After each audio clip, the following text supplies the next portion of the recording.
We are joined by Bills general manager Brandon Beane. And Brandon, year number 2 for you, and you have your franchise quarterback. And I'm sure you figured with any young quarterback, the ride's going to be bumpy at times. But did you have an idea the plane ride to Wyoming to see him for the first time would be as bumpy as it was? What happened on that? So it was, we hit what's called a mountain wave. We didn't know it at the time, but we were about 15 minutes from the ground, and literally heads were, I mean, even with the seat belts, we were hitting the edge of the ceiling, and people were literally, Terry Bagul was next to me, and he was clawing to get back to his seat to sit down. But it was the last 12 to 15 minutes.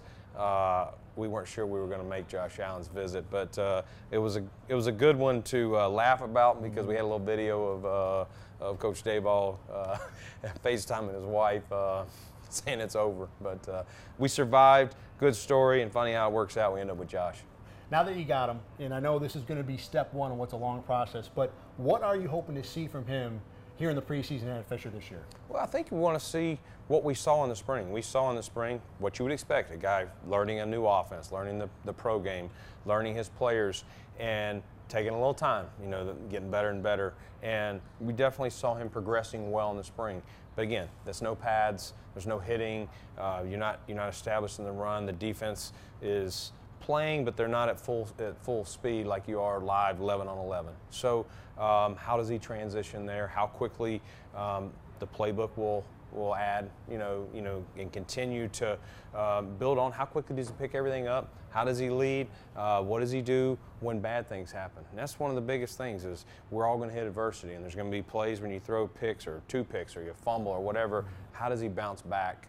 And all that's part of the process, and but it's with the other 2 guys too, and it's going to be a good competition, and excited to see from where we left off in June to where we're heading, starting here almost in August. You talk about adversity, and this team has faced a bunch over the last few years with the playoff drought, but now that that's gone, and I know you weren't here for a lot of it, but is there a different feeling, is there a different atmosphere when it just comes to how you approach everything with that monkey lifted off your back?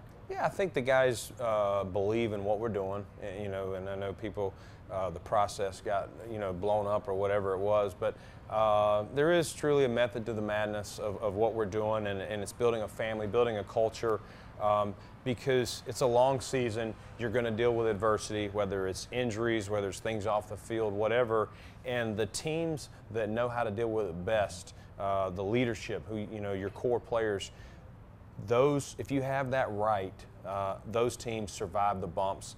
And the big bump last year, I mentioned a couple of times, was we lose 3 in a row.